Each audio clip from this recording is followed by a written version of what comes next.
Amém. Tá ligando só um instante. Já foi, ligou. Amém. A paz do Senhor Jesus a todos, para todo mundo do Facebook, do Instagram, do YouTube, para todo mundo que vai ouvir o áudio depois online, para quem tá no Meet, a Edna, a Suzy, a Jéssica, a Marileide, a Eliane, Marisete, a Dona Maria, a Deise, a Duda, Cida, Silvia, Yuri, Dorinha, a Cláudia e a Nestina aí, amém, a paz do Senhor Jesus a todos, amém, glória a Deus.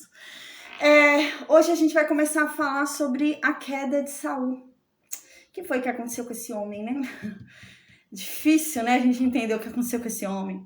Mas a Bíblia já vai explicando pra gente. A gente começa a ver ali, né, já alguns detalhes que indicam. E sabe o que é triste que a gente vai perceber agora, gente? É que o filho dele seria um ótimo rei. Jonatas, o filho de Saul. Ele seria um ótimo rei. Esse era um homem fiel. Ele era um homem de fé. A gente vai ver isso agora nesse capítulo. No capítulo que vem, na verdade. Ele era um homem de fé, era um homem fiel. A gente vai ver com Davi como ele é fiel. E, nossa, ele tinha tudo para ser um rei perfeito, né? Um rei maravilhoso. Mas ele não vai poder ser rei por culpa de Saul. Saul vai condenar toda a descendência dele. Jonatas seria um ótimo rei. A gente vê no capítulo 14, gente, é lindo. Eu tinha falado isso quando a gente estava estudando Gênesis. Eu falei, o capítulo que eu mais amo na Bíblia é esse capítulo de Jonatas, do capítulo 14. Que fé desse homem, gente. Ele sobe contra o acampamento filisteu, só ele e o servo dele, e só ele tinha espada. Nossa, e ele subindo o morro mata 20. E lá em cima ainda, né, também há um extraordinário ali. Por quê? Porque ele teve fé. Porque ele falou, Deus, quando quer entregar, Deus, quando quer fazer, ele faz com um ou ele faz com 1000. Jonatas falou isso. A gente vê, nossa, que rei extraordinário seria esse rapaz, né? Jonatas seria um rei extraordinário. Mas, infelizmente, ele não pôde ser rei por causa de Saul. Por culpa de Saul. Gente, a gente vai ver agora que Saul era um religioso. Essa é a impressão que eu tenho. Ele vai cumprir religiosidades, mas não vai haver verdade no coração dele em fazer aquilo. Ele vai praticamente fazer tudo certo. Sabe aquela pessoa que realmente é religiosa, ele acha que se fizer aquilo vai dar certo? Então ele faz a qualquer custo, porque para ele o fim justifica o meio. Então, como o fim para mim é fazer aquele sacrifício, né, para que Deus esteja comigo, não importa o meio por qual eu tô fazendo. Mas eu tô fazendo. É o mesmo sentido de uma pessoa entregar, por exemplo, a oferta, o dízimo de uma prostituição, né? Não importa o meio, não importa o fim. E é esse o pensamento de Saul. A gente vai ver isso agora, vai ver isso no capítulo 14, no capítulo 15, no capítulo 16. A gente vai começar a observar isso em Saul. Saul era um homem que ele cumpria religiosidades. Ele cumpria. A gente vai ver que ele não errava nas religiosidades. Mas não havia verdade no coração dele. Não havia obediência a Deus. Ele vai começar a achar que por ser rei ele pode tudo. Esse é o problema. Eu sou rei, então eu sou todo poderoso. Mas ele não vai perceber que, na verdade, ele tem que obedecer a um rei maior do que ele, que é Deus. E ele não vai reparar isso. Então Deus vai falar uma coisa, ele vai fazer outra. Por quê? Porque ele acha que ele pode tudo. Eu sou rei. Então ele acha que agora ele pode fazer tudo. E não é assim. Ele era rei, mas ele precisava obedecer a um rei maior do que ele. E ele não vai obedecer, a gente vai ver. Que triste. E a gente vai ver um forte indício aqui, uma forte falta de fé de Saul. E essa falta de fé de Saul, quando ele pressionado, gente, potencializa ao ponto dele se desesperar, né? E fazer loucuras. Porque para ele o fim justifica o meio, então ele faz de qualquer forma porque ele precisa, sabe? Então a gente vai falar muito sobre isso hoje, né? E Deus deixa muito claro, a única coisa que eu queria de você, Saul, não era religiosidade. não era sacrifícios. A única coisa que eu queria de você, Saul, era obediência. Era que você obedecesse a minha voz. Quando eu mandasse fazer alguma coisa, você fizesse. O que eu mandei, não diferente do que eu falei. E era isso. E Saul não vai fazer. Diferentemente de Davi. A gente vai hoje ouvir aqui sobre Davi. Porque hoje Deus decide levantar uma outra pessoa, segundo o coração dele. Que vai ser quem? Davi. Uau, tá chegando. Então, gente, é um capítulo que nos ensina muitas coisas, sabe? Desse capítulo 13 em diante, a gente aprende muita coisa. Muita coisa. Saul era um religioso. A gente vai ver até que ponto ele era religioso. Ao ponto da gente lembrar de Ofni e Finéias. Ao ponto da gente lembrar daquele momento em que houve aquele erro grotesco de Israel e a arca foi roubada. A gente vai lembrar desse momento agora, porque Saul vai agir como aquele povo agia. Ele era muito religioso. Ele era uma religiosidade tremenda. Mas não havia ali nele fé e nem obediência. O coração dele não era um coração obediente. E ele não tinha fé. Ele se apegava, a amuletos, se apegava à superstição, se apegava à religiosidade. Então ele achando que fazendo a religiosidade, cumprindo rituais, ele conseguiria ganhar o favor de Deus. É isso que a gente vai ver agora. Mas não, ele tinha que ter obediência, ele tinha que ter um coração inteiro de Deus, entregue a Deus, ele tinha que ter isso, ele não tinha, infelizmente. Então eu vou orar agora e a gente vai começar a estudar o capítulo 13, tá bom? Amém. Meu Deus, obrigada, Pai, por mais um dia estarmos aqui reunidos diante da Tua santa palavra, diante da Tua santa presença. Nós te amamos, Espírito Santo. Espírito Santo, vem, nos convence dos pecados, nos transforma, tira de nós tudo aquilo que não vem de Ti, Deus, tudo aquilo que nos afasta de Ti, nos separa de Ti, arranca, Pai, em nome de Jesus. Que a Sua palavra, Pai, em nome de Jesus, surta os efeitos que ela tem, que ela penetre em cada um de nós, como faca de 2 gumes, mais afiada e mais eficaz do que uma faca, Pai, em nome de Jesus. E que ela entre nos transformando, nos convencendo, em nome de Jesus, nos levando ao verdadeiro arrependimento, nos levando à transformação, Pai, a transformação de mente, a transformação de atitude, Pai, em nome de Jesus, que venhamos a conhecer o verdadeiro evangelho, que venhamos a conhecer a Sua verdade, Pai, sem nenhuma alteração, porque somente a Tua verdade nos liberta, Pai. Nós não queremos perecer por falta de conhecimento, mas nós queremos ser libertos pela Tua verdade. Então, pela Tua misericórdia e pela Tua graça, Pai, derrama sobre nós sabedoria, derrama sobre nós discernimento, derrama sobre nós, Pai, em nome de Jesus, derrama sobre nós conhecimento. Abra as nossas mentes, os nossos corações para que recebamos, Pai, a Tua palavra e que ela produza em nós os seus efeitos, Pai, amém. Meu Deus, em nome de Jesus, que o Senhor perdoe pelas nossas fraquezas, perdoe porque nós somos falhos, perdoe os nossos pecados, as nossas iniquidades, as nossas transgressões. Porque o Senhor uma vez disse para Moisés que o Senhor é um Deus que perdoa a iniquidade, a transgressão e o pecado. E nós sabemos que o Senhor continua o mesmo, Pai. Amém. Então, meu Deus, nós pedimos que o Senhor nos perdoe em nome de Jesus. A Tua palavra também diz, Pai, que o Senhor, meu Deus, abençoa até 1000 gerações daqueles que o servem, que o amam. Então, meu Deus, que a Sua palavra se cumpra sobre nós. Que o Senhor nos abençoe e abençoe a nossa descendência, Pai, em nome de Jesus, Senhor. Amém. Meu Deus, afasta de nós tudo aquilo que não vem de Ti. Nos livra de todo o mal. Coloca os Seus anjos ao nosso redor. Nos revista com a Sua armadura. Coloque em nós o Seu capacete. Que não venhamos a ser enganados, Pai, pelas mentiras de Satanás, mas que venhamos a conhecer a verdade, para que ele não encontre nenhuma lacuna no nosso conhecimento, Pai, para nos enganar. Amém, meu Deus. Que o Senhor, então, venha falar conosco, como o Senhor já vem fazendo. Em nome de Jesus. Amém. Amém. A paz do Senhor Jesus. Entrou alguém no Meet? Amém. Então a gente estava vendo sobre Saul, né? A gente viu que o povo de Israel pediu um rei. Deus deu o rei que esse povo queria, Saul. Eis que Saul foi ungido, a gente lembra.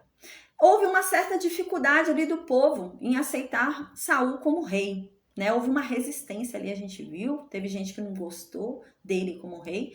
Então Deus usou uma oportunidade ali, né, para engrandecer o nome de Saul, para que ele começasse a ser respeitado como rei, para que todos percebessem que ele foi o ungido, ele foi o escolhido. Então o povo não tem que opinar. Se Deus escolheu, Deus escolheu. Então Deus, a gente lembra, criou ali uma oportunidade e criou uma guerra ali com os amonitas.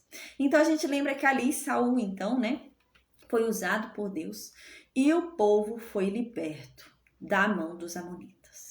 E então o povo de Israel ficou muito feliz, a gente lembra, né? O povo começou a festejar ali, feliz da vida, né, que foram libertos. Agora reconheceram que Saul é usado por Deus, né? Então, diante daquela alegria toda, daquela festa que eles estavam fazendo, a gente lembra que Samuel falou mais uma vez para eles, né, o que ia acontecer. A gente lembra que Samuel orou a Deus e veio chuva com trovões, foi um negócio feio, ao ponto do povo ter medo. A paz, amém, entrou alguém, cais, amém. Então a gente lembra que o povo orou ali com medo, porque começou a desse trovão ali, chuva, né? E ali era o sinal do descontentamento de Deus por causa desse povo ter pedido um rei. Então a gente lembra que o povo então se arrependeu, falou, meu Deus, nós pecamos. Nós pecamos. Samuel ora a Deus, o seu Deus, porque nós pecamos com ele, para que ele não mate a gente. A gente lembra que Samuel havia falado o que para eles? Não, gente, fiquem calmos, Deus não vai matar vocês, porque vocês se arrependeram, vocês entenderam o pecado de vocês, né, compreenderam. Então só não errem mais. Né? A gente lembra que Samuel falou isso, Deus ama vocês, Deus escolheu vocês como o povo exclusivo dele. Então só não errem mais. Né? Porque Deus ficou muito irado, vocês viram, né? Mas não errem mais, agora façam tudo certo. Então agora a gente vai ver que passou um ano do reinado de Saul, né? O povo estava alegre, Saul venceu ali os amonitas, né? Então passou um ano e agora a gente vai entrar no segundo ano do reinado de Saul. Gente, vai acontecer uma loucura aqui que a gente vai ver, o povo vai desembestar. Vai desembestar ao ponto, a gente vai ver, dos hebreus irem ir lá ajudar os inimigos contra Israel. Vai ter gente de Israel que vai sair do lado de Saul e vai para o exército inimigo para lutar contra Israel. O povo vai endoidar nesse capítulo. A gente vai ver isso agora, né? Agora aquela fé toda, aquela alegria que aquele povo tava, já não tá mais. Agora são os filisteus. Parece que esse povo tinha um grande medo dos filisteus, né? A gente vê que com os amonitas eles foram. Mas quando chegam os filisteus, gente, o povo treme. Eles tinham muito medo dos filisteus. Muito medo ali da Filístia. Onde hoje é a Palestina ali, né? Eles tinham muito medo ali da Filístia. Muito, muito. E a gente vai entender por quê. Vai dizer agora pra gente no capítulo 13. Diz assim no versículo 1. Um ano Saul já havia reinado em Israel. Então, quando já estava no segundo ano do reinado de Saul, o que aconteceu no versículo 2? Saul resolveu escolher 3.000 homens de todas as tribos de Israel, selecionou 3.000, né? E ele dividiu esse povo. Então ele fez o quê? 2.000 homens ficavam com ele e 1.000 homens ficavam com o filho dele, Jonatas, tá? Então agora a gente começa a ouvir falar sobre Jonatas. Quando Saul virou rei, ele já tinha um filho. E não era um filho pequeno, era um filho grande. Porque esse filho, ele já vai comandar patrulha ali, ele vai ter um comando no exército. Então ele não era pequeno não, né? Pelo menos uns 20 anos aqui ele tinha para poder comandar ali o exército. Então Saul já era casado e Saul já tinha filhos. Então Saul separa 3.000 do povo de Israel. A paz, Miriam, amém. 2.000 ficariam com ele e 1.000 ficariam com Jonatas. O que era isso? É como se fosse guarda-costas, gente. 2.000 homens ficavam andando com Saul e 1.000 homens ficavam andando com Jonatas, porque Jonatas seria o sucessor de Saul, né? Então Saul era o rei, quem era o sucessor do rei? Jonatas. Então Jonatas andava com 1.000 ali, guarda-costas, então eles ficavam andando sempre com aqueles soldados. Então aqui diz que Saul pegou esses 2.000, né, que andava com eles, e parece que ele dividiu ali, né? Ficou uma parte em Micmas, né? E outra parte ficou em Betel. Micmas, né, era um território ali em Benjamim. E Betel também a gente lembra que ficava ali na fronteira, mas era um território de Benjamim, né? Então uma parte foi para Micmas, uma parte foi ali para Betel. Micmas parece que ficava perto de Gibeá. Onde que é Gibeá? É onde Saul morava, né? Então parece que fica perto ali. E onde é que Jonatas ficava com os 1000? Jonatas ficava com os 1000 em Gibeá, tá? Então, aqui é uma informação muito importante, porque a gente vai entender o que vai acontecer agora. Então, o restante do povo, dos soldados, ele mandou cada um para sua casa. Então, os únicos que iam ser efetivos, sabe, soldado ali direto, né, que não para de trabalhar, tá sempre no posto, seriam esses 3.000. O restante vai para suas casas. Quando houver guerra, eu chamo vocês, tá? Não precisam andar sempre comigo, só esses 3.000. Então, foi decidido isso no versículo 2. Aí, no versículo 3, diz o quê? Jonatas estava com os 1000 dele. E o que Jonatas fez?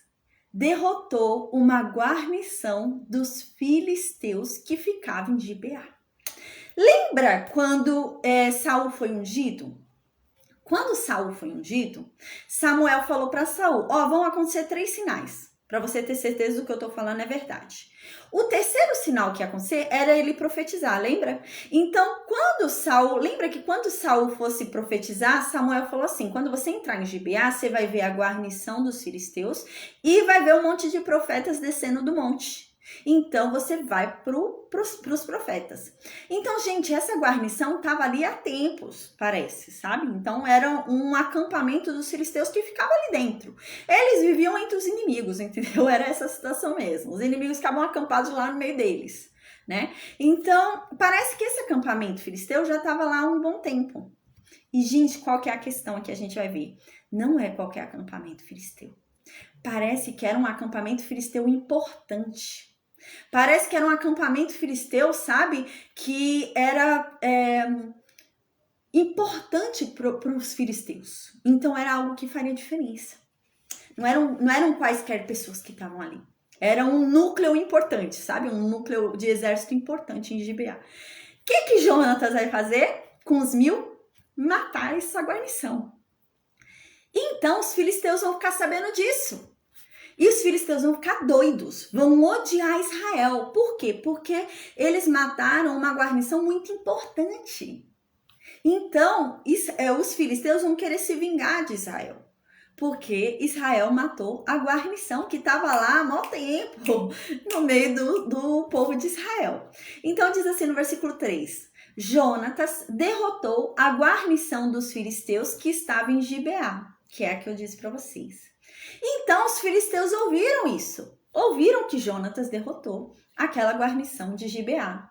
Então, Saul ficou tão alegre que o filho dele derrotou ali aquela guarnição e Saul já previu, vai ter uma guerra, porque os filisteus não vão deixar quieto, né? Foi uma guarnição importante destruída, morta, né? Eles foram mortos, então eles vão se vingar pelos mortos. Então, o que Saul fez? Saul ordenou que passassem em todas as tribos tocando a trombeta. Para quê? Para guerra. Porque o povo tinha que se arrumar para guerra. Esses que ele mandou para casa agora tinham que sair de casa, né? É nesse sentido. Então, passou a trombeta para avisar que o quê? Eles tinham que se preparar para a guerra, que ia ter guerra. Então, aquele povo que era do exército, estava em casa, tinha que sair agora e ir para o local que Saul vai dizer que é para eles se reunirem. Então, é isso que aconteceu. Aqui, então, né, diz assim, que Saul fez tocar a trombeta por todo Israel e diziam, ouçam isso os hebreus, né? Então, venham para cá, vamos ter guerra, né? Então, Saul saiu chamando todos os guerreiros, porque ele sabia que ia ter guerra, que os filisteus iam se vingar. Então, no versículo 4, todo Israel ouviu dizer, né, soube provavelmente pelo mensageiro também, que Saul havia destruído a guarnição dos filisteus, que estava lá em Gibeá, né? E também o povo ouviu que os filisteus estavam odiando Israel por causa disso. Então, os filisteus iam se vingar. Então, venham para a guerra, né? Os soldados venham para a guerra. Então, aqui diz que o povo foi convocado para junto de Saul em Gilgal. Então, agora, eles foram todos convocados para se reunirem aonde? Em Gilgal. porque ali eles vão começar a preparar uma estratégia para a guerra. Então todo mundo foi se reunir lá em Gilgal. Agora vamos ver a situação, gente, do que vai acontecer. Nossa, vai ter muita vergonha que vai ser passada, sabe?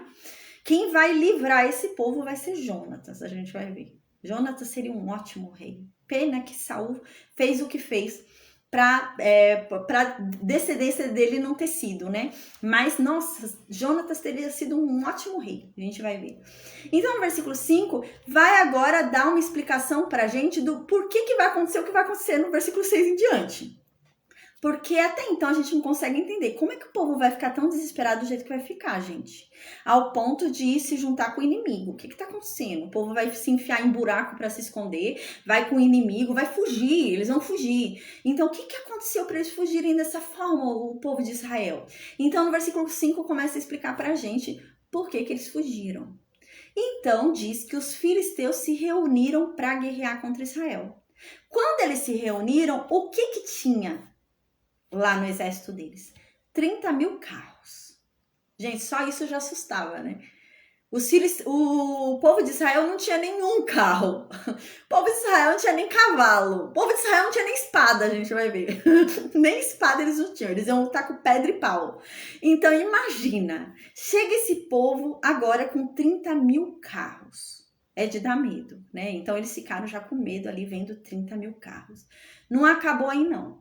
Tinham 6 mil homens montados em cavalos. 6 mil soldados montados em cavalos. A Filístia, pelo jeito, só de olhar já apavorava eles. Por quê? Porque os ferreiros estavam todos na Filístia. A gente vai ver que não existiam ferreiros em Israel. Então, eles tinham armaduras, tinham armas. E Israel não tinha nada, gente. Israel ia com a roupa do corpo, sabe? A gente vai ver mais pra frente Saul ali com uma armadurinha. Mas, gente, era só o rei, sabe? Não era todo mundo que usava armadura, não. Saía com a roupa do corpo mesmo e acabou. Mas na Filístia, não. Os filisteus já eram mais avançados. Então, causou medo. Então, eles viram também que tinha o quê? 6 mil cavaleiros, 6 mil homens montados no cavalo. E fora isso, ainda não bastasse tudo isso que já foi falado, tinha um povo com eles a pé, que ia lutar, guerreiros a pé mesmo.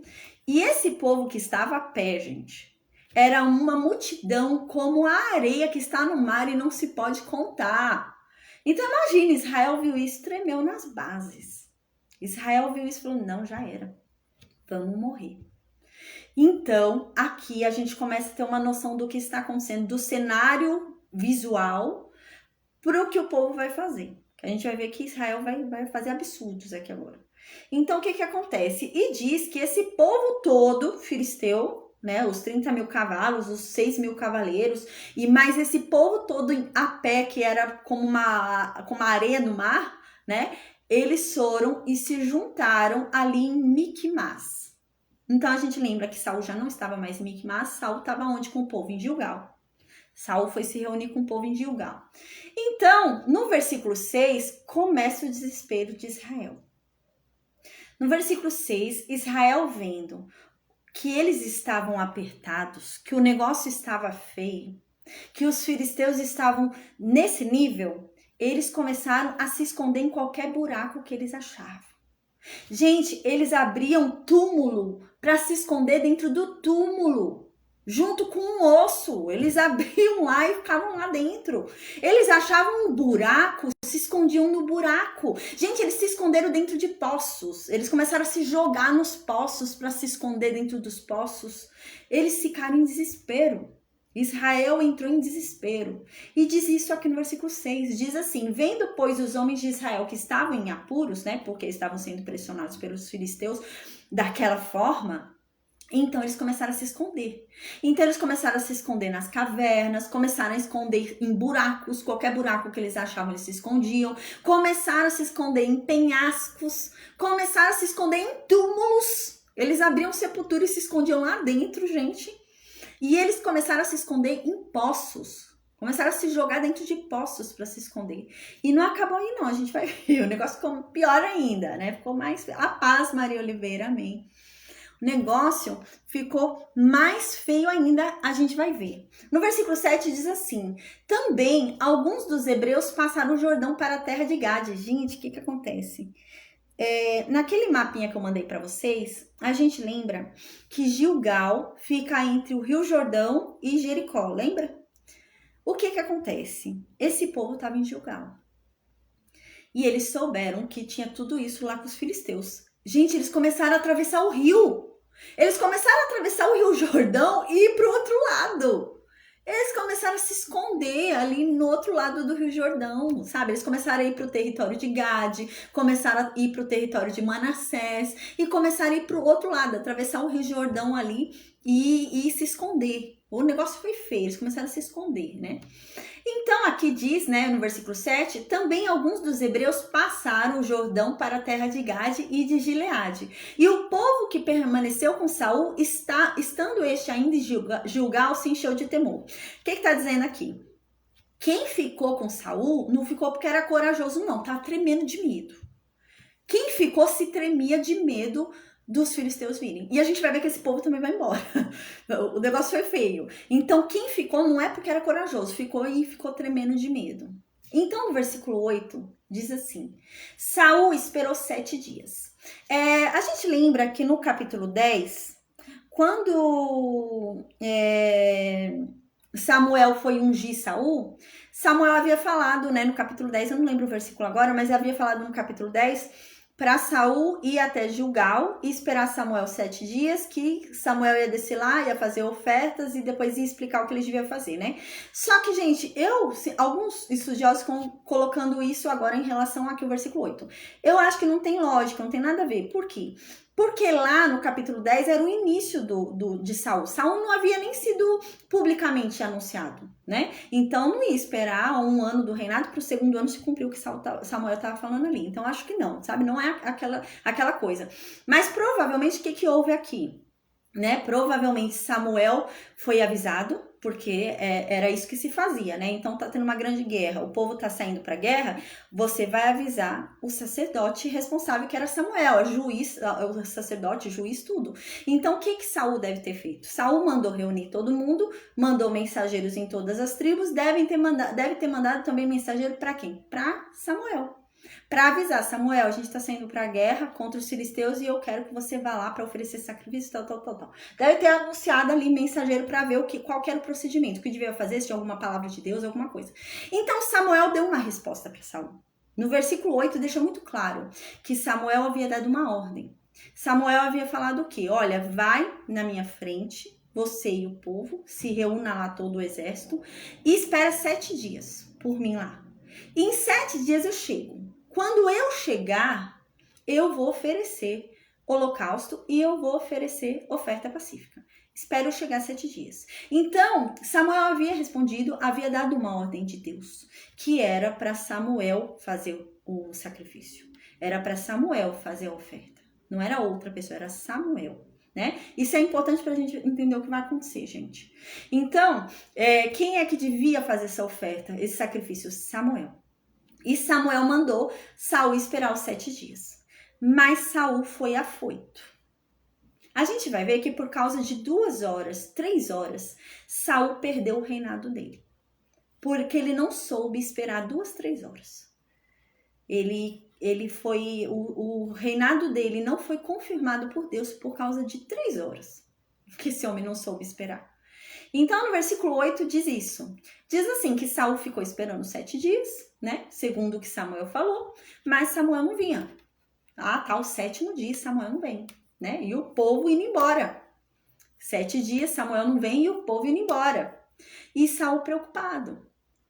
Saul estava preocupado porque o povo estava indo embora. Então, no versículo 9, Saul teve uma ideia. Saul falou o seguinte, faz o seguinte, Samuel não vem, os filisteus estão vindo, o povo já está indo embora, o povo precisa de uma confirmação que Deus está com a gente, né? Porque Saul deve ter pensado o quê? Imagino eu. Oferta não foi feita, o sacrifício não foi feito, já está no 7º dia, Samuel não veio, Deus não está com a gente. Deus não tá com a gente, então eu vou embora. Então o povo começou a ir embora. Eu acredito que foi isso. Então o povo começou a ir embora. Então o que Saul quis fazer? Saul quis mostrar para aquele povo que Deus estava com eles. Saul quis alegrar o povo. Saul quis fortalecer o povo fazendo errado. A gente vai ver isso. Porque Deus não mandou Saul oferecer sacrifício nenhum. Então, no versículo 9 diz isso. Então, Saul disse, falou pro pessoal que estava com ele, traga lá para mim o holocausto e as ofertas pacíficas, né? E então ele ofereceu o holocausto. Não deu tempo dele oferecer a oferta pacífica ainda. Porque a gente vai ver que Samuel vai chegar enquanto tiver o holocausto ainda queimando, terminando de queimar. A gente vai ver no capítulo 14 que Saul, na verdade, está com um sacerdote aqui. Ele não está sem sacerdote. No capítulo 14 diz que tem um sacerdote lá com Saul. O que eu acho, o que eu presumo que aconteceu? Saul, ele não entregou ele mesmo o sacrifício, não foi ele que fez a oferta. Porque não é isso que Deus fala. Não é isso que Deus fala com ele, né? A desobediência dele não é igual de um rei mais pra frente que a gente vai ver, que ele ofereceu incenso e Deus falou que ele não podia oferecer incenso e na hora ele pegou uma lepra, né? Não é isso que eu vejo aqui. Eu vejo que Saul não foi ele que ofereceu o holocausto, mas ele ordenou que o sacerdote que estava com ele oferecesse. Pelo que eu entendi, foi isso que aconteceu. A gente vai ver no capítulo 14 que havia um sacerdote com ele. Então, o que ele deve ter feito? Vai ter que oferecer o holocausto e vai ter que oferecer a oferta pacífica. Samuel não chegou. Tem um sacerdote aqui comigo. A oferta está aqui. O que me impede de fazer? Sacerdote é tudo igual? Eu vou mandar esse sacerdote aqui queimar. Mas há um problema muito sério no que Saul fez. Muito sério, muito sério. Porque Deus deixou bem claro que quem deveria oferecer o holocausto e a oferta pacífica era Samuel. Deus escolheu Samuel para oferecer. E vem Saul e escolhe outra pessoa para oferecer. O que Saul fez aqui? Saul passou por cima da ordem de Deus. Tanto que a gente vai ver que Samuel vai falar isso. Que Saul tem que obedecer à ordem de Deus. E Saul não obedeceu. O problema de Saul, né, foi esse. Deus ordenou que quem ia oferecer? Samuel. Então ele tinha que esperar Samuel chegar, não outro sacerdote, né? Mas Saul pensou isso. Saul ordenou realmente, deu ordens lá para que outro sacerdote fizesse, né? E o sacerdote cumpriu ordens do rei, então tá bom, vou fazer. E fez. Então o que Saul, ele achou assim, eu sou rei, eu posso tudo, eu posso qualquer coisa. Estão a paz, amém, Mateus. Estão precisando aqui da minha posição, do meu posicionamento. O povo está indo embora, estão achando que Deus não está com a gente. Tem um sacerdote aqui, então vem aqui, sacerdote, e vem oferecer aqui o holocausto, né? Então teve um problema muito sério, porque ele foi contra a ordem de Deus. Deus era o rei e mandou Samuel oferecer o sacrifício. Aí vai Saul, passa por cima da ordem de Deus e fala, não, é esse outro sacerdote aqui que vai oferecer. E foi isso que Saul fez. Então, no versículo 10, diz assim, peraí que eu desci muito aqui. Então, no versículo 10, diz assim, quando ele estava terminando ali o holocausto, né, o sacerdote de oferecer o holocausto, quando estava terminando, quem chega? Saul.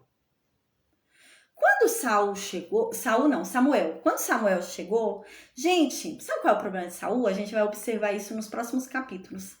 Saul achava que ele estava certo. A gente vai perceber isso. E todas as vezes, gente, a gente vai ver mais pra frente que vai ter um outro problema com ele, que ele vai desobedecer a Deus mais uma vez. Deus vai mandar ele fazer uma coisa, ele vai fazer outra. E o pior é que ele acha que ele tá certo. A gente observa isso. Todas as vezes ele acha que ele tá certo, ele acha que não tá errado o que ele fez. Ele acha assim, não, eu sou rei, eu precisava tomar uma decisão rápida. E o sacerdote que Deus tá mandando tá demorando muito. Então eu sou rei, preciso tomar uma decisão rápida, então o que eu fiz tá certo. É assim que ele pensava, entendeu? Ele não entendia que Deus não é um rei no mesmo nível que ele, que são duas decisões iguais ali que estão sendo, né, batidas ali para ver qual que vai ser. Não, ele tinha que obedecer a um rei acima dele, que é Deus. E ele não entendia isso. A gente vai ver nos próximos capítulos também que ele vai fazer a mesma coisa. Ele achava que ele estava certo. Tanto é que daqui a alguns capítulos a gente vai ver que ele vai fazer uma aberração. Ele vai fazer uma coisa totalmente contrária ao que Deus falou. E ele vai ver Samuel chegando e vai: Samuel, tá tudo certo, eu fiz o que Deus mandou, tá tudo tranquilo. Ele não fez nada. Ele não fez nada que Deus mandou. Mas o problema dele é que ele achava que ele estava certo. Ele achava que a pressão, a ocasião, ele tinha que tomar alguma decisão. Né? Ele tinha que fazer alguma coisa, só que Deus já havia decidido sobre aquilo.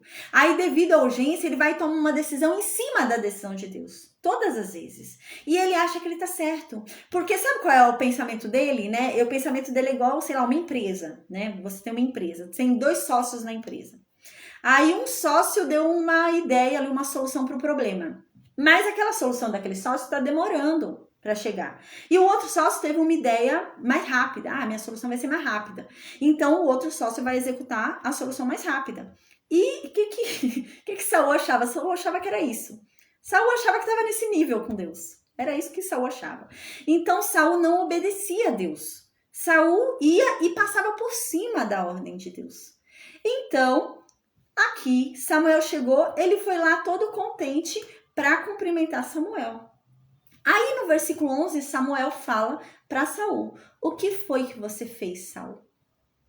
Então Saul responde, gente, se justificando. Saul vai pôr a culpa até em Samuel, a gente vai ver. Sabe? Parece muito Adão, né? Quando a gente lembra que Deus foi falar com Adão falou: a culpa é da Eva, a mulher que o Senhor... Pôs até a culpa em Deus, né? O Senhor que fez essa mulher pra mim, né? Aí perguntou pra Eva: a culpa é da serpente aí que o Senhor que criou, né? E agora é a mesma coisa. Ele vai pôr até a culpa em Samuel, a gente vai ver. Ele diz assim, né? Então Samuel pergunta para Saul: o que foi que você fez, Saul? O que aconteceu aqui? Então Saul responde achando que tá certo. Esse é o problema de Saul. Saul, ele não entende que tá errado. Ele não se arrepende. Ele não muda. Ele acha que ele tá certo. Então ele diz assim para Samuel: eu vi que o povo tava se espalhando, o povo tava indo embora, né? E eu vi que já era o último dia e você não chegou. Nada de você aqui, hoje ainda é o último dia, mas não tinha acabado o dia ainda, né? E eu vi que é o último dia você não chegou, eu vi que os filisteus já estavam ajuntados lá em Miquimás, e eu não tive escolha, né? Não tive jeito. Então eu pensei comigo mesmo: agora os filisteus vão descer contra mim aqui em Gilgal, né? E eu ainda não recebi a benevolência de Deus. Por quê? Porque eu não ofereci o holocausto, porque eu não ofereci o sacrifício. Então eu não vou receber a bondade de Deus. Deus não vai ser bom comigo, porque tá aqui parado. Então eu fui forçado, olha para as falas dele, né, Saul. Então eu fui forçado, fui obrigado. Pelas circunstâncias que estavam acontecendo, eu fui obrigada a fazer o que eu fiz. Sabe aquela pessoa assim que quer justificar o pecado dela, né? Então, qual é o limite para você, né? O limite para mim é meu esposo cair doente. Se ele cair doente, eu arrumo outro, né? Eu traio ele, né? Então, qual é o limite? O limite para mim é alguém falar que se eu não roubar, eu vou perder meu emprego. E o limite para mim, né, é me pressionar de tal forma. E esse foi o limite de Saul. A gente vai observar como é que Saul se importava com a opinião das pessoas. Gente, Saul ele vai levantar uma estátua para si mesmo. Pra gente ter ideia do nível de Saul. Então Saul, ele se importava muito com o que os outros pensariam dele. Ele se importava muito com os outros, né? E o que é importante é você se preocupar com o que Deus pensa de você, não os outros. Pouco importa o que os outros pensam, desde que Deus, né, pense bem de mim. Pouco importa. E Davi entendia isso, a gente vai ver. Davi entendia. Mas Saul não. Saul se importava com os outros, né? Com os outros, não com os outros, assim, questão de bondade, mas questão de aparência, né? Ele queria ter fama, queria ser bem visto. E então, ele falou: eu fui forçado, né? Eu fui obrigada a pecar, né? É nesse sentido, né? Pelas circunstâncias, as circunstâncias começaram a ficar ruins na minha vida, eu fui obrigada a pecar, né? As coisas começaram a ficar difíceis para mim, eu fui obrigado a fazer um trabalho ali, um feitiço ou alguma coisa, porque começou a ficar difícil para mim, né? Então foi essa a justificativa de Saul. Gente, Saul não reconhecia. O que Saul devia ter feito aqui? Me desculpa, me arrependo, meu Deus, eu errei, eu pequei, o que foi que eu fiz? Jesus, meu Deus, não Jesus, que Jesus ainda não tinha esse nome nessa época, né?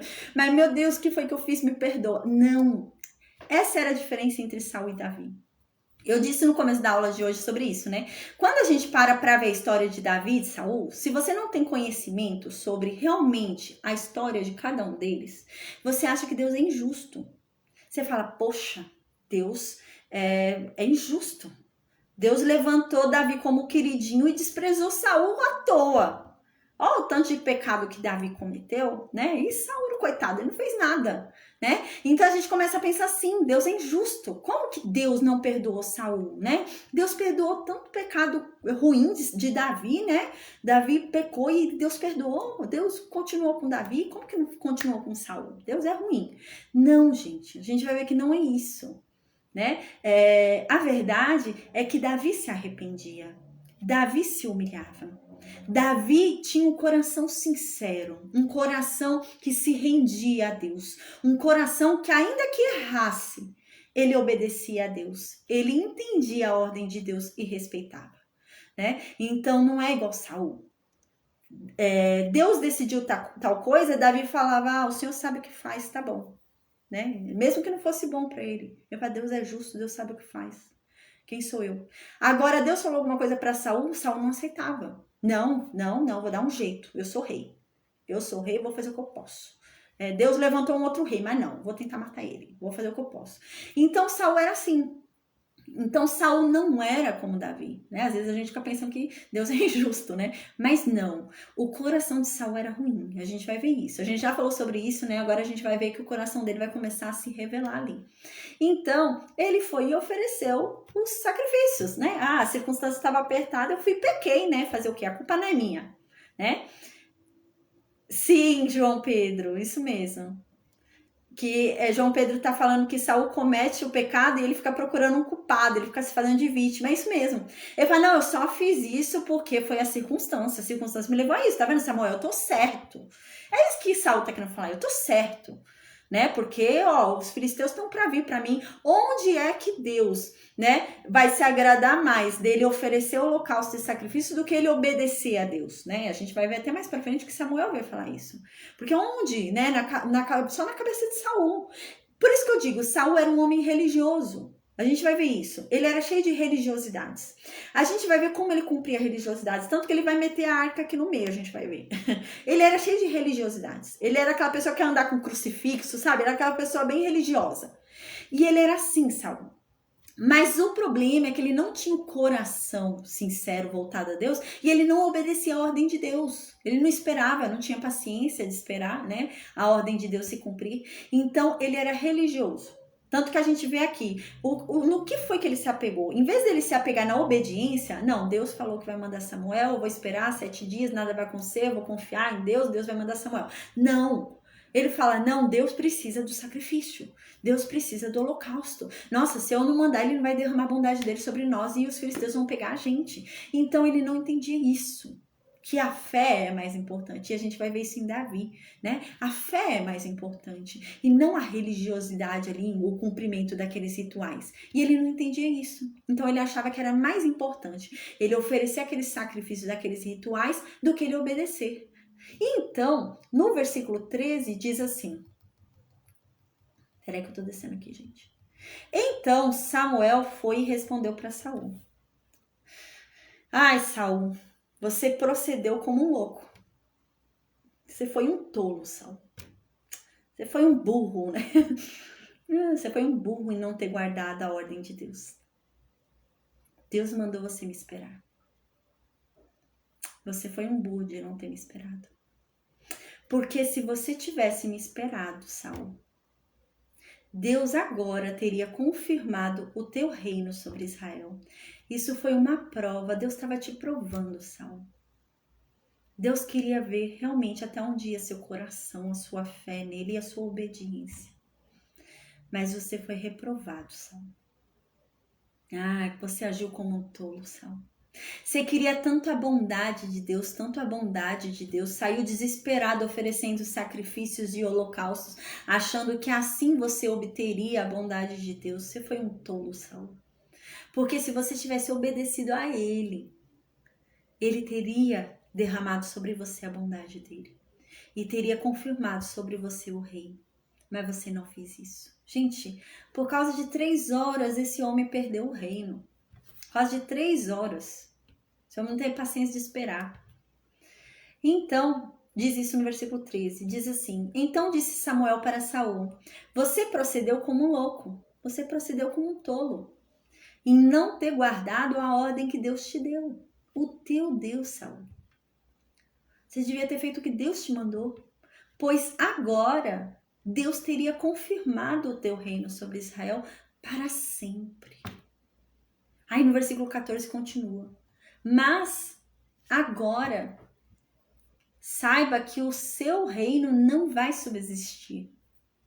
Seu reino não vai ser fixo. Aqui, Deus não está tirando o reino ainda de Saul. Não está falando sobre o reinado de Saul, né? Não está falando, a partir de amanhã você já não vai ser mais rei. Não. Mas está falando que para a descendência dele não vai mais. E que já não vai ser mais fixo. A qualquer hora ele pode cair. Mas não está dizendo que é agora, né? Tanto que ele vai continuar um tempo ali.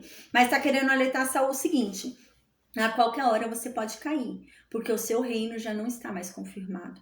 Então pode ser que a qualquer hora Deus te tire, porque Deus já está procurando alguém para levantar aí no seu lugar, né? Então é nesse sentido, mas não que vá ser de imediato, saiu de imediato aqui, não, vai continuar ele sendo rei, vai continuar na mão dele o reino, e Deus vai continuar até falando com ele, a gente vai ver, mas ele vai continuar desobedecendo a Deus. O negócio ali era feio, era sério, né? Deus vai continuar dando ordens para ele obedecer, vai continuar dando instruções para Saul, e Saul vai continuar desobedecendo, a tal ponto que a gente vai ver que Samuel vai abrir mão de Saul. Samuel vai parar de ver Saul até a morte dele, vai estar escrito lá. Depois de determinado dia, Samuel abriu mão de Saul e nunca mais o viu. Até a sua morte, ele morreu e nunca mais viu Saul. Porque Saul não obedecia. O que adiantava Samuel ir lá falar o que Deus queria, o que era a vontade de Deus, se Saul não obedecia? Então, infelizmente, é isso que vai acontecer. E aqui, Samuel está avisando, olha, agora o seu reino não vai ser mais fixo. A qualquer momento, Deus pode tirar de você o reino. Ia ser seu para sempre. Então, aqui continua. A verdade é que Deus já está buscando. Deus já está buscando um homem segundo o coração dele. O que é um homem segundo o coração de Deus, né? A gente ouviu falar muito isso sobre Davi, né? O que é um homem segundo o coração de Deus, né? É um homem que obedece a voz de Deus. É um homem que faz o que Deus mandou. Isso é um homem segundo o coração de Deus. É um homem que faz a vontade de Deus. Então, é um homem que obedece. É um homem que Deus fala uma coisa, você vai e faz. É um homem que cumpre, obedece a vontade de Deus, né? Então, a gente vai observar isso em Davi. Davi vai pecar? Vai. Davi vai errar? Vai. Mas ele não vai desobedecer a vontade de Deus. Não. Ele vai pecar em alguns momentos, mas não havia uma palavra já falando, né, determinada, igual Saul foi e desobedeceu aquilo, não. Ele vai pecar realmente, né, por conta dele mesmo, ali a carne, né, dele ali, e na questão da contagem ali também, mas não é nada, né, assim, com relação à vontade de Deus, que Deus mandou ele fazer uma coisa e ele não vai fazer. Não, Davi nunca vai errar com relação a isso. De Deus mandar ele fazer, ele não vai fazer. Pelo contrário, ele vai querer até fazer mais do que Deus mandou. E Deus vai falar, não, para aí, não vai fazer isso não, né? Então, Davi não erra nisso. E isso é ser um homem segundo o coração de Deus. Não é ser um homem sem erros, sem falhas, porque Davi errava, Davi falhava. Mas a questão é que Davi, ele fazia a vontade de Deus, ele obedecia a vontade de Deus, ele se rendia a Deus, né? Então isso é um coração segundo, né, o coração de Deus. É um coração realmente que faz a vontade de Deus, que obedece a Deus, né? Que faz, aceita aquilo que Deus determinou, né? E cumpre. Então aqui Samuel diz isso, olha, Deus já tem buscado, né, um homem para ele, né, para ser rei, que seja segundo o coração dele, que obedeça a ele, porque você não obedece, Saul. Deus está procurando um homem que seja segundo o coração dele, ou seja, que obedeça as ordens de Deus, que obedeça a Deus, que seja fiel a Deus, porque você não é, Saul. Então tá procurando um homem assim, né? E aqui continua, e já lhe tem ordenado o Senhor que seja capitão sobre o seu povo. Eita! Porquanto não guardaste o que o Senhor te ordenou. E esse homem, Deus já está mandando que ele seja rei sobre esse povo. Porque você, Saul, você não obedeceu a Deus. Que triste, né? Perdeu à toa ali, né? Por falta de obediência. Ele achava que o sacrifício era mais importante, né? Que coisa, né? A gente observa que ele achava que o sacrifício era muito mais importante para alcançar ali a benevolência de Deus. Então, no versículo 15 diz assim: Então se levantou Samuel e subiu de Gilgal a Gibeá de Benjamim. Logo Saul contou o povo que se achava com ele, cerca de 600 homens. Gente, olha o nível do negócio aqui. O negócio tá feio. A gente lembra que Saul havia separado 3.000, lembra? Saul havia separado 3.000, 2.000 era para ficar com ele e 1.000 era para ficar com Jonatas. Fora isso, saiu reunindo todas as tribos, não foi? O exército? Foi todo mundo lá para Gilgal. Quando eles começaram a ver ali o exército dos filisteus, começaram a fugir. A gente lembra, né? Uns se esconderam em buracos, covas, tudo que eles achavam ali se escondiam. Uns foram para o outro lado do Rio Jordão e uns, gente, a gente vai ver no capítulo 14, que uns foram para o lado dos filisteus. Vocês acreditam nisso? Teve uma parte do povo hebreu que eles foram se juntar com os filisteus para guerrear contra Israel. Eles se renderam e quiseram fazer parte ali para eles irem contra Israel. A gente vai ver isso no capítulo 14. Então, sabe quanto que sobrou de tudo isso que fugiu? Incluindo dos 3.000 que Saul havia determinado que era exército ali frequente? 600, gente. Até daquele que era plantonista, né? Até aquele que tinha que ficar em plantão ali, fazendo a guarda do rei e do filho do rei. Sobraram só 600. Gente, que coisa, hein? Que coisa, gente. Sobraram só 600 homens. O negócio tava feio. Tava muito feio. Mas isso era problema? Não, não era problema. A gente lembra que com Gideão, Deus fez vencer um exército de mais de 100.000 homens com 300. 300 homens venceram um exército de mais de 100.000 homens. A gente lembra disso em Gideão. E sem mexerem numa espada, né? Que aqueles não têm espada nada. A gente lembra que Gideão ficava lá com a tocha acesa, né? E com a trombeta, gente. Eles não estavam com espada nada, eles ali e tocando a trombeta e a tocha acesa. E eles conseguiram, gente, 300 homens. Por quê? Porque Deus começou a matar o povo ali, né? Mas a gente vai ver que aqui faltava fé. Faltava fé. A fé que faltava em Saul, a gente vai ver que tinha em Jonatas. Que extraordinário. O capítulo 14 é lindo sobre a fé de Jonatas. Que homem incrível, que fé incrível. A gente vai ver no próximo capítulo. Então, no versículo 16, Saul e Jonatas, né, foram lá atrás de Samuel. Samuel foi para onde? Para Gibeá. Então, Saul, Jonatas e os 600 foram para onde? Para Gibeá também. Então, aqui diz isso no versículo 16. Saul e Jonatas, o filho de Saul, e o povo que se achava com eles foram lá para Gibeá. Algumas bíblias não está escrito Geba, né? Geba. Mas é a mesma coisa, Gibeá, né? De Benjamim. Porém, os filisteus se acamparam em Micmas. Então, os filisteus estavam em Micmas e Saul, Jonatas e os 600 estavam em Gibeá. Aí, no versículo 17, agora os filisteus vão começar a fazer uma estratégia de ataque. Nem precisava de estratégia, né? Se você parar os filisteus para pensar, porque só sobrou 600 ali, né? Eles estavam com 30.000 carros de guerra, né? Imagina, 6.000 cavaleiros. E mais o povo a pé. Então, sobrou ali só 600, né? Com Jonatas e Saul. Então, agora os filisteus vão começar a armar uma estratégia de guerra. É muito importante a gente entender essa estratégia de guerra para a gente entender o que Jonatas vai fazer no capítulo que vem. Porque Jonatas, gente, foi extraordinário o que Jonatas fez no capítulo que vem, a gente vai ver. Então, no versículo 17 diz assim: os saqueadores saíram do campo dos filisteus em 3 companhias. Uma das companhias foi pelo caminho de Ofra à terra de Sual. Então, uma das companhias, os filisteus se dividiram em 3 companhias. Uma das companhias dos filisteus foi para onde? Para Ofra. Onde é que fica em Ofra? Em Benjamim. Então, uma parte foi para Benjamim e eles estavam aonde? Israel. Em Benjamim também, que é Gibeá. Então, uma parte foi para Ofra em Benjamim, dos filisteus, né? Aí, no versículo 18, vai falar sobre as outras 2 partes. Eles vão cercar, a gente vai ver que eles vão cercar Israel. Então, aqui no versículo 18, diz que outra parte dos filisteus foram para onde? Para Bet-Oron, né? Então, uma parte foi para o meio, ali para Benjamim, onde eles estavam, né? E outra parte foi para onde? Foi para o norte, foi para Bet-Horon, que fica onde? Em Efraim. Então uma parte foi para o norte, ali em Efraim, e uma parte foi para onde? Para o sul, ali pelo deserto. Então eles foram ali para a parte do sul, ali para ajudar, para pegar ali também os benjamitas ali, o povo que tentasse fugir ali por baixo. Então eles estavam cercando aqui, e desse lado tinha o quê? O Rio Jordão. Então eles estavam cercando, né? Os filisteus estavam cercando o exército de Saul e de Jonatas. O que acontece? A gente vai ver no próximo capítulo que havia uma posição, eles vão estar, né? O exército de Israel vai estar num lugar, e o exército dos filisteus, eles vão estar, né, acampados em um lugar privilegiado, numa montanha, né? Numa montanha ali com uma vista preferencial, uma vista boa para o povo de Israel. E o povo de Israel, para tentar se proteger, eles também vão ficar numa montanha. Por quê? Ali na montanha vai ser mais difícil.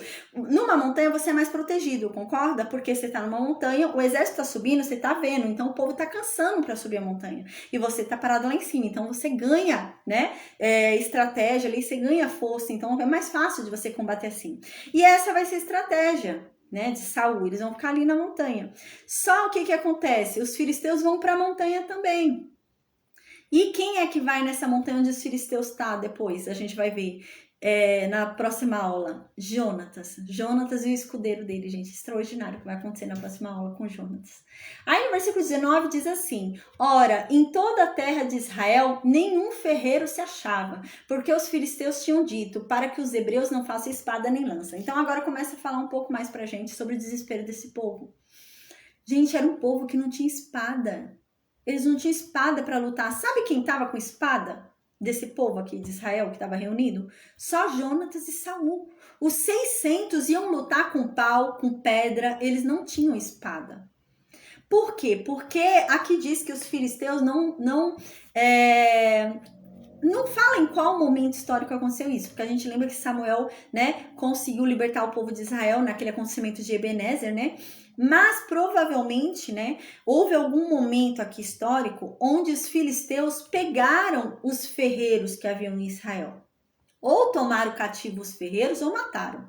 O fato é que Israel não fazia mais, não mexia mais com ferro, não afiava, né? Então quem é que fazia isso? Só os filisteus. Então quando Israel precisava afiar um machado, quando Israel precisava afiar uma enxada para a plantação, quando Israel precisava afiar uma espada, eles tinham que ir para onde para afiar? Para a Filístia. Só os filisteus afiavam, ninguém mais afiava. E eles tinham que pagar. Os filisteus cobravam e era caro que os filisteus cobravam.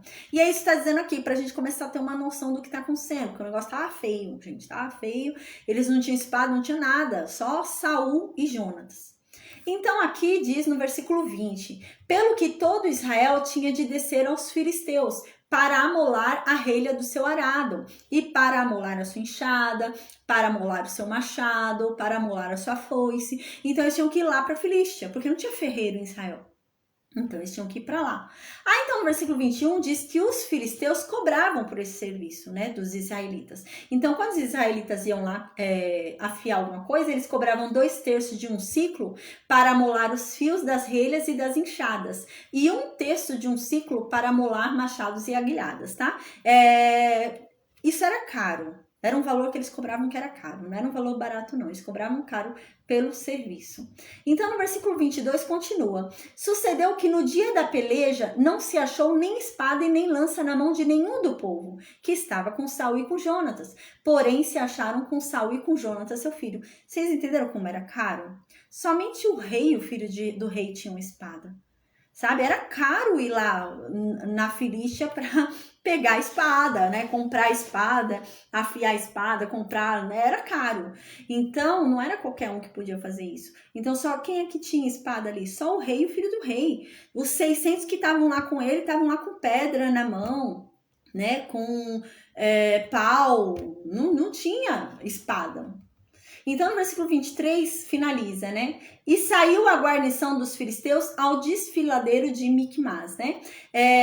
Então, fala que a guarnição dos filisteus, né, saiu ao desfiladeiro. Então, a guarnição dos filisteus, a gente lembra que estava lá em Micmas, e eles saíram de Micmas, onde eles estavam, e eles foram para onde? Para passagem. O desfiladeiro é o que? É uma passagem, um val, né? Então, provavelmente havia alguma saída ali para eles saírem, né, dessa emboscada que estava sendo armada dos filisteus, devia ter algum lugar ali onde eles pudessem sair. Então, o restante da guarnição foi para onde? Para esse lugar, para que o exército de Israel não pudesse fugir, não pudesse sair por esse local também, tá bom? Hoje a gente vai finalizar a aula aqui. Amanhã a gente vai ver o extraordinário que vai acontecer com Jonatas, gente, que coisa. A falta de fé que teve de Saul, nossa, em compensação, a fé de Jonatas é incrível. Eu acho lindo a passagem do capítulo 14, né? Muito lindo mesmo o que acontece. Israel vai ser livrado por causa de Jonatas. E a gente vai ver ainda um voto, uma loucura que Saul vai fazer, falta de sabedoria, que vai levar à morte, né? Era para levar à morte de Jonatas, a gente vai entender tudo isso. Saul não tinha muito discernimento, né? Então a gente vai falar sobre tudo isso amanhã, tá bom, gente? Então, amém. Que Deus abençoe a todos nós. Vou perguntar no Meet se alguém tem alguma dúvida, tá? Eu vou desconectar o Facebook, Instagram e YouTube, tá bom? Se vocês tiverem alguma dúvida, é só deixar no vídeo. Deus abençoe a todos nós. Amém. Até amanhã.